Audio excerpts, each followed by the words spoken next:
board on this computer. All right, good morning. Welcome to Business Profit Acceleration Group Coaching. Unlimited profits and more free time to do what you love. Our new slogan is just start it. That's the best way to get things done. And today we're going to be talking about marketing strategies and tactics. And just as a reminder, most business owners make the mistake of jumping into strategies and tactics. And the reason that's a mistake is because it's oftentimes they're doing what other businesses are doing, and it's not necessarily what other successful businesses are doing, or businesses that are using the ideal marketing strategy and principles.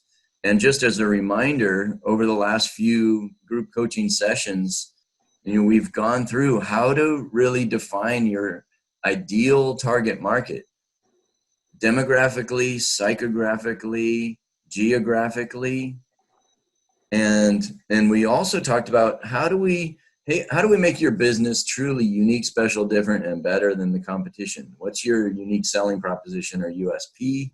What's your market dominating position? And we also talked about, how do we fix problems? How do we meet people where their pain is and get them to where they want to go? And how do we make that message really clear to people? So now that we have those things, you guys are well set up. And if you haven't done those things, feel free to reach out if you have questions. Today we won't have time, probably, maybe at the end we'll have time to go over some of those questions. But with all that in mind, that sorry, I was just admitting somebody in the waiting room. With all that in mind, now it's like, okay, what are the best strategies? What are the best tactics for our business? And the way to determine that is really looking at your narrow target market. What is that 3 to 5% of the population that are your ideal clients that you can help the most? And then you want to ask the question, where do they hang out? Where do they go? What do they read? What websites do they go to? What podcasts do they listen to? What radio stations, etc. And then how can you get your message to them so that they can find you? And how do you make yourself as easy to find as possible? Another question that I've mentioned before, but it's worth writing down again and using in your brain over and over again, is who else has your target market but doesn't compete with you? So you can have joint venture, power partner, cross referral relationships.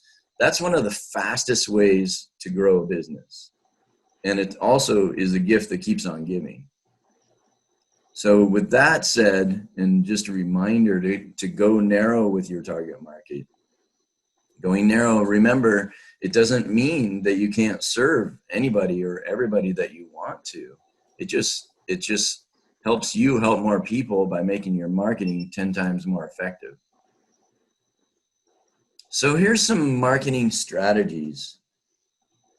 I love, for me, preeminence. As a business coach or as a search engine optimization specialist. So preeminence is being an expert in your field. So it's not for everybody. And again, these are strategies.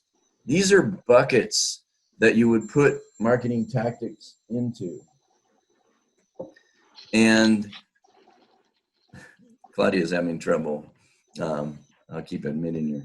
So the idea here is by the end of today's course, you'll have chosen several tactics. And there's a couple ways to do this. One is just randomly. 2 is pick 5 online tactics, 5 offline tactics. And remember, you don't have to implement them all at once. You can systematically implement them. Another way to do it is to pick 3 or 4 marketing strategies that are best for your business and 3 or 4 tactics under that strategy that are best for your business. And that way you have 9 to 12 marketing tactics going at any one time. So for example, networking would be a strategy that most of us are familiar with. So networking is a strategy. A tactic is something that you can do and it's measurable and you can do it so often, you know when it's done. So joining a BNI group, Business Network International, and going to the meetings every week and doing so many one-on-one meetings and so many referrals, the latter part of that is a tactic. Joining a chamber of commerce is a networking tactic, and going to 2 mixers a month would be a measurable portion of that tactic. So we'll go through this. Preeminence.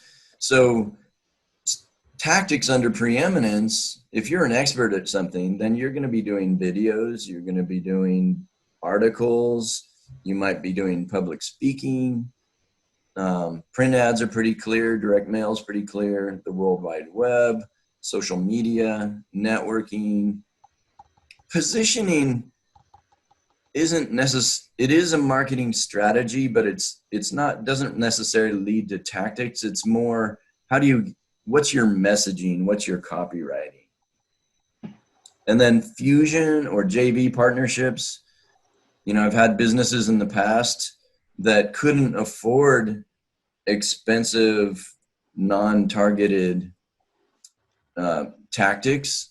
So, let's say somebody wants to buy 12 radio ads, and it's 12 of them for $1,000 a month, and 4 businesses go in and they split them up so they each have 3 radio ads. So that's where you can do fusion or joint venture marketing. And at one point I owned believe it or not, I owned a part of an art gallery and hair salon. And we partnered with little boutique shops, with a flower shop and a coffee shop for this, evening tour. And we pooled our marketing budget and used several different tactics to get people to sign up for this. I think it was even a limo company that provided a few limos. And so it was a pricey event. It was for exclusive. And we really needed to get the word out there. Referrals are pretty obvious. Former clients, the things in bold are the ones that I'm, work for almost any business. Referrals, and then former clients is low-hanging fruit. Former clients, former leads. We're going to do a future lesson on follow-up, and just know that the fortune is in the follow-up. So most businesses do about 1/3 of the follow-up that they should do. They give up at about 3, and it takes 9 to 12 follow-ups to really have good conversion in sales. So reactivating or cross-selling, upselling, side-selling former clients is fantastic. And then there's phone, and then there's media, billboards, radio, TV, etc. So those are the buckets. And I want to talk about an opt-in system. We should all have a good-looking professional website that is designed for our target market, and it has the right call to action. But giving away an irresistible, valuable giveaway and getting people to give their name and email is a wonderful way to build a marketing tactic.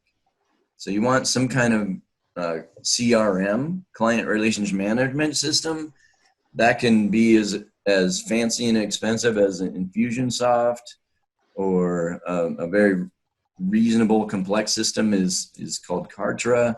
You've heard of MailChimp or Aweber or Constant Contact. Those are all CRMs. So the idea is gather their contact information and then follow up. And I don't know if I've shared this with you guys, but like the fortune is in the follow-up, but most people get stuck on, I don't want to bother people. Well, unless people are complaining, unless people are unsubscribing, not a lot, but at least a few, you're probably not following up enough.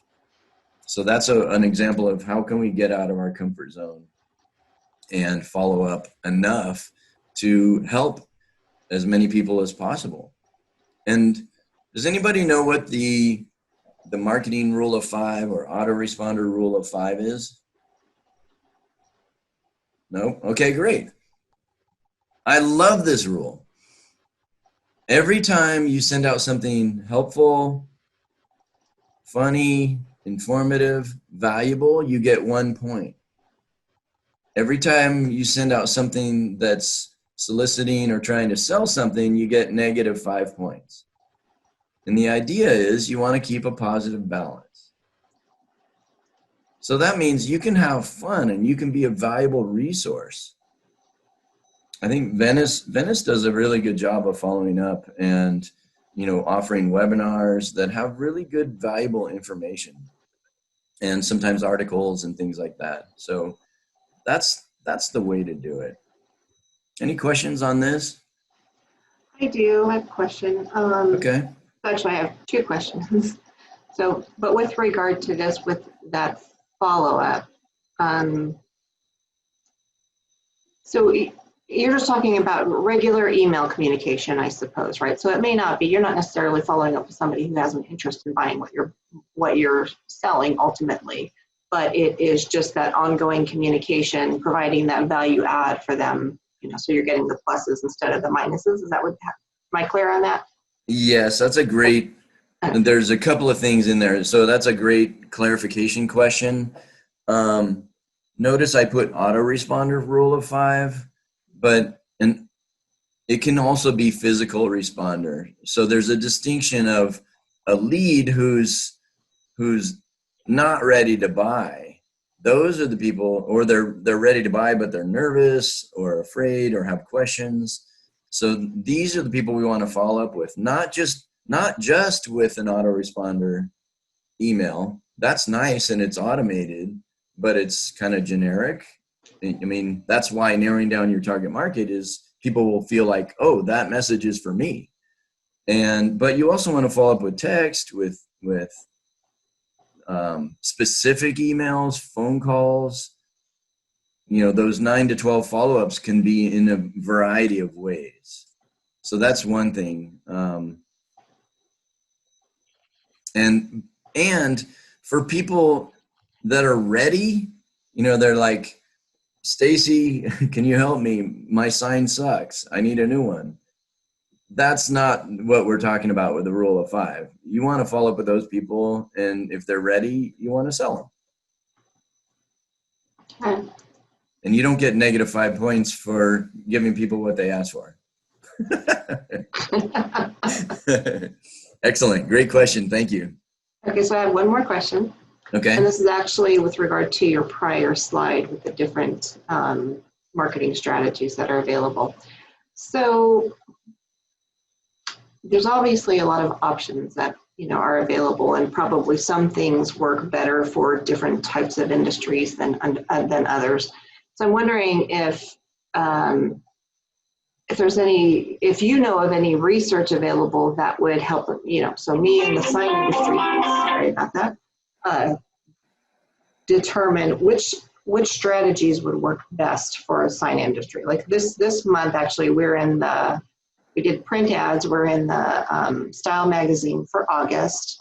I haven't done any direct mail. So most of my marketing has been either referral based or through my digital marketing, social media. Yeah. Okay. So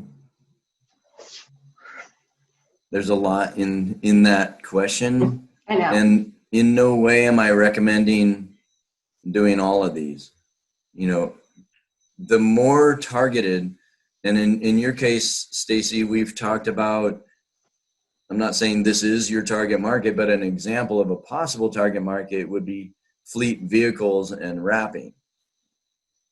And that doesn't mean that, so where did the fleet owners hang out? How could you get your message to them? That's an example where you might do direct mail, or you might have somebody do cold calling.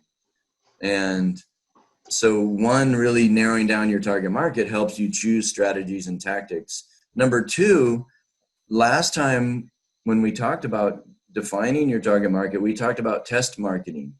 So that can be surveying your ideal clients, your possible ideal clients, but you can also survey, like you're in a franchise. So you could take people from, the East Coast or from similar cities that are geographically quite separate from you and say, hey, what have you tried that's not working? What's your hot marketing strategy or tactic right now? So that's a great way. Like, why reinvent the wheel? Okay. Does that answer your questions? It does, but it just makes me think a little more. Like I probably need to think a little bit more about maybe even different targets. Like I think you had a great example about the direct mail for the fleet marketing. Yeah, and you want to be careful about not. I think about your business often, and just because I see signs all over the place, and you're such a cool person, but they're everywhere, right? but you have so many different offerings. We did some keyword research for you, and the fleets and the car wrapping, you're actually ranked quite well. You're really close to the top, or close to page one. And when I think about that, I think about fleets and businesses, and I'm just making up what may be going on in your mind. It's hard to think, that's my only target market, and it's too narrow. But fleets could include hospitals. It could include, so they need building signs. They need, outside signs. So once you do a wrap, then you can offer, they get to know you, they get to trust you. You become their one-stop shopping for promotional items, for all kinds of different signs. So going narrow doesn't necessarily mean you're losing out on other opportunities. It just means, who are the people that are searching the most? Who are the people that are converting the fastest? So I'm not saying take that idea and run with it, but it's a good idea. And just as an example for everybody on the call. Can I throw in a suggestion there? Sure. Really good for wrapping is a before and after picture. So if you had a postcard with a before and after picture, and on the back list everything you do in a bullet points of promotional items, blah, blah, blah, blah, and then your information, and keep it clean and just send those out, you'd have a really good success rate. Yep, great idea. And that's an example of kind of copywriting, what's really effective. And before and after pictures in a sign business or a graphic art business or a web design business or interior design business, any of those visual businesses, that's a great suggestion. Thank you. All right, let's move on. This is what I call a superstar online marketing model. A lot of people get really confused about search engine optimization and how do you get organic listings, and why are people recommending all these different things, and what is Google's algorithm. I just try to make this a 5-pointed star business model. What we've talked about as far as messaging, USP, target market, that's the foundation down here. That's what this is built on. And then you don't have to do all these things all the time, but all these things create a synergistic effect. So let's start with 5-star reviews. I've probably talked to many of you about this, but people are followers. People don't want to go where no one's gone before. If I see a restaurant that, whether it's Google My Business or Yelp, and the restaurant has 2.5 stars and 3 reviews, and then the restaurant down the street has 187 4.8 star reviews, guess which one I'm going to go to. So Google follows human behavior. Google's algorithm is to the point where there's thousands of engineers working full time on it. It's truly artificial intelligence. So what we want to do kind of artificially is look natural and create what it is that people want. So I call that the old-fashioned SEO method. So there's 5-star reviews, and there's a ton of local directory listings that you can get on for free, whether it's Angie's List or HomeAway or I can't think of them all, but there's literally 20 to 50. And so that's something that you want to chip away at. Maybe once a week, maybe once every couple of weeks, you want to get on new directory listings. That creates another backlink to your site. And then the more 5-star reviews, I've seen this all the time, the 3-pack of Google, the more closer you are to 5 stars and the more reviews you have, you can get that listing in the 3-pack of Google My Business. And then you can also have your website listed down below that. So that's one way of getting multiple listings on the first page of Google. The other thing, go on to number 2, videos. People love videos. They don't necessarily love long videos unless they're incredibly interested. So you don't have to make a big production of it. It doesn't have to be a high definition camera, especially for web. Just using your phone and being entertaining, interesting, helpful, valuable. Google owns YouTube. So guess what? That's another synergistic factor. Your website, of course, is very important. And I could go on for hours about meta tags and links and all kinds of things. But the website is really important. It's important just to have it structured right, have it be modern, have it be responsive, mobile friendly, tablet friendly. And then social media, I'm going to say this is important, but most people put too much focus and too much time and energy on social media. And unfortunately, unless you're doing ads with social media, most people don't see our posts and they're ephemeral. So I'm not going to say don't do social media, but I would say, one thing that's really important on your website from an SEO perspective is having updated content regularly. So that can be testimonials, and blogs or articles is one way to do that. And when you have a new article on your website with a really nice image, you take that link and post it on Facebook, post it on Instagram, post it on LinkedIn. You can take that same link and a couple of lines of description, post it on social media, and now you have exposure, you have interesting topics out there for people, and you have another backlink to your website. So your website is actually the mothership where everything points back. And then there's Google, search engine optimization, and pay-per-click. I don't know for sure, but I'm guessing that if someone signs up for pay-per-click to some degree, then their organic rankings are going to be favored. It makes sense from a business standpoint for Google to do that, but they would never admit that they would preferentially do that. That's just my own theory based on observation. So I know that's a lot, but I really want to just break this down.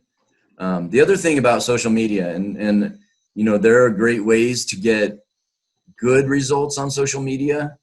Like we talked about the power partners and cross referrals. So if we go on to, Folsom Community Facebook page and we see a listing for somebody looking for a Kung Fu instructor, and we say, oh my God, you gotta see Jacob at Eastern Ways Martial Arts. Now, me doing that referral and putting his website up there is 10 to 100 times stronger than him promoting his own business. And he does a good job of promoting his own business with videos and really interesting things. So I'm not saying don't do social media. I'm just saying be careful, because it's designed to be addictive. It's a rabbit hole. So just be leveraged and smart with it is all I'm saying. So I do have a question around that though, right? Because you're right, social media is addictive. So I don't think it's something that we should ignore as an opportunity to kind of help promote and as part of your overall marketing strategy. But I am wondering though, like what kind of tools are there to help improve the efficiency there? Because there's so many channels, right? You've got Instagram, you've got Facebook, you've got LinkedIn, and having to do things individually for each of those medias is time consuming. Doing it for one of them can be time consuming. So, how do you get it out to all of them? Well, one thing I do, I'm going to share my incredible content marketing leverage idea. So if you have any kind of preeminence in your business, you're an expert at something. What that means is you could create an information product, you could create an ebook, you could create an actual book. And what I've done is I've written a book outline and take each chapter, and each chapter I've created 3 blogs out of each chapter. So now I have a content writing strategy that's going to end up creating a leveraged product for my business or a piece of marketing material that I can give away. So that's a way of having a content strategy. But let's say the book has 10 chapters and there's 3 blogs per chapter. That's 30 blogs. Now each blog, I can take that link and I can write 2 sentences of what the blog is about and why it's important and what's in it for you. And then I can just copy and paste those sentences with the link. And what I do for my business is I put it on Facebook. I put it on my Facebook personal page. I put it on my Facebook business page. Just copy and paste. I put it on LinkedIn. What else do I do? Anyway, you get the idea how, writing content takes some time, but if you can be leveraged for a product that you can sell down the road or use to build your business and make the leverage and posting on social media really quick, that's a fantastic idea. Now, if you're in a business where that doesn't make sense, you will have, like we talked about, Stacy, for your business, having before and after pictures, having video testimonials of people, and really leveraging those on social media. There's tools like Hootsuite, H-O-O-T, I think it's H-O-O-T-E-S-U-I-T-E, but if you Google that, you can find it. And what that allows you to do, many of us, we can get sucked into the rabbit hole and then spend an hour a day on social media. What this allows you to do is set up some posts on several different platforms, and it automatically distributes them and sends them out over the week.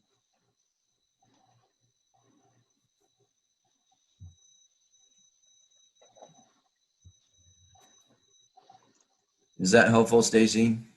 It is, thanks. All right, great. We have a lot of content today. Hopefully that's okay for you guys.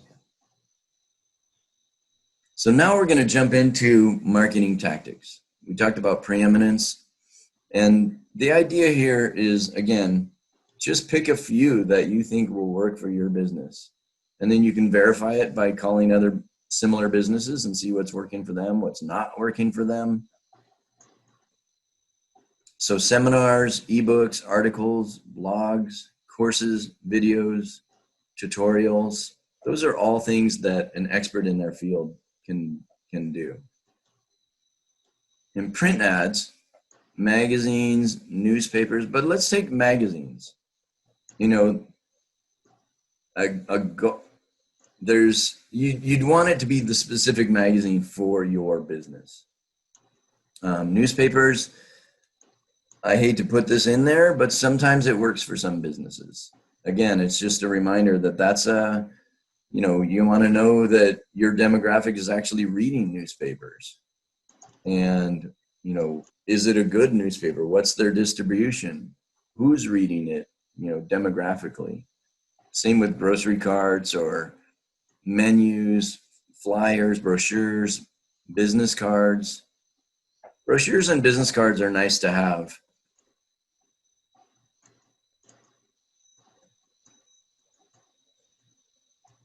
So we talked about the World Wide Web, website, search engine optimization or pay-per-click, local directory listings. That's where you can get multiple listings, and the main two to get 5-star reviews on are Google My Business and Yelp. And it's worth mentioning that I created an email template for getting 5-star reviews. So you want to make it as easy as possible for people. So I'll have 2 sentences of, hey, it was great working with you together on such and such project. I'm so excited about how this turned out, and I love how happy you are with it. Would you mind sending a quick 5-star review? And notice I said, would you mind sending a 5-star review? So that's an assumptive close question. I didn't say write a review. So that plants the seed in their head to do a 5-star review, and it works. And then I just have a link to Google, a link to Yelp to make it really quick and simple. They just click on it. And then I also add 2 or 3 testimonials at the bottom of the email, some of my favorite testimonials. And I say, in case you have writer's block, here's some ideas. And so that actually does a couple things. One, it helps them write their review, but 2, it really boosts your credibility in their mind and strengthens that. So there's online newspapers or forums, Craigslist or eBay. So there's all kinds of ways of advertising online. Social media, Facebook, Pinterest, Twitter, LinkedIn, YouTube, Instagram, and I'm sure there's all kinds of other ways. So again, just think about, where do your people hang out? And certain social media platforms are more visually oriented than others, like Pinterest and Instagram. Networking, there's meetup groups. When people are first starting a business, I recommend they do a search on Meetup. That's what I did when I moved to this area. Chamber, BNI, charity events are great because you get to know people, and they bond with you better, and they know that you're a giving, caring, loving person. So it establishes a whole different level of relationship. Certain hobbies, kids are a great way for parents to get to know each other. Conferences or trade shows for specific industries. And then there's media. And again, be careful with some of these because they're not targeted. You might get great exposure, but oftentimes there's great exposure with a high cost. Does anybody know what the pink spoon marketing tactic is? No. Think about when you were a little kid. Did you ever get Is that Baskin Robbins? Yep, you nailed it. So this is magic. And I love using the pink spoon because we all remember that. You go into Baskin Robbins, you take a sample of 1, 2, 3 ice cream flavors. Are you going to go out of there without buying one? Are you kidding me? No. So giving samples of your work is the pink spoon tactic. So most of us can do something in that arena. Then there's TV, radio, podcasts, email, webinars. Email is huge. Again, having that opt-in system, having the autoresponder sequence, that's free marketing over and over and over again. Like, Stacy, I love using you as an example, but you do a storefront sign or a street sign, but then you come up with a new offering, or COVID happens and people need new signs, you can blast out to your email list. And the same thing for all of us, new products, new services, reminders. Signage is very, very important for brick and mortar businesses. Car magnets or wrapping, billboards, promotional swag. And a note on promotional swag, there's so many choices, but just think about what would your target market ideal customer use regularly? You know, so I'm excited about Stacy doing promotional items. Simone has some people in Canada for that.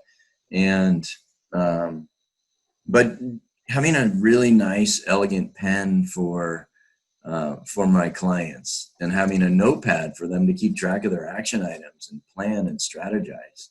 So that's an example of something that people could use every day.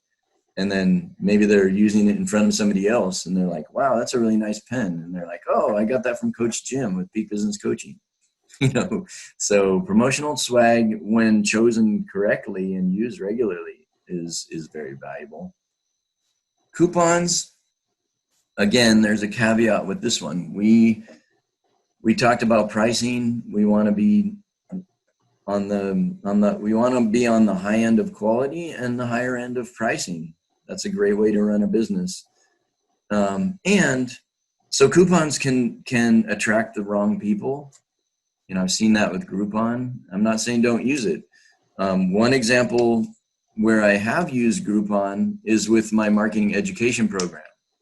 My marketing education program is completely automated, so I can use that at a discounted rate to get people to get to know me, to get fantastic marketing education, and it doesn't take me a lot of work. So if you have automated systems or giveaways or books, that would be a good use for coupons.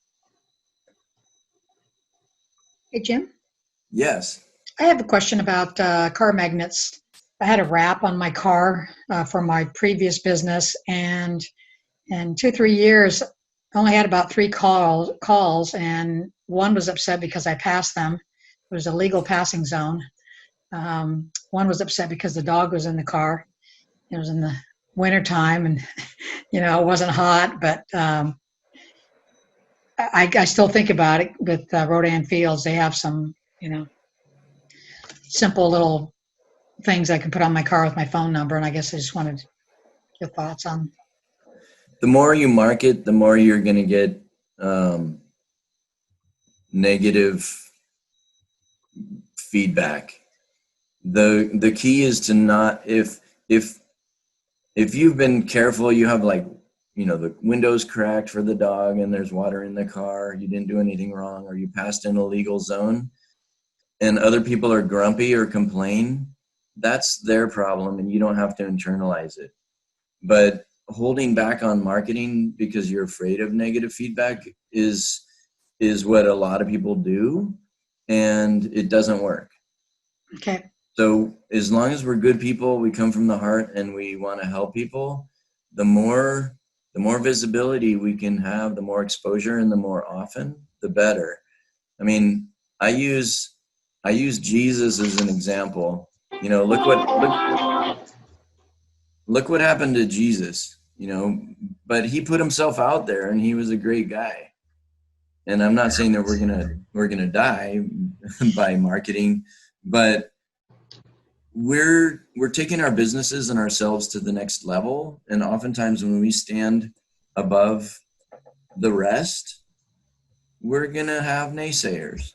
You know, that happens to politicians, it happens to sports people, actors, actresses. So as long as we're in integrity and we're doing the right thing, promote. Okay. Thanks.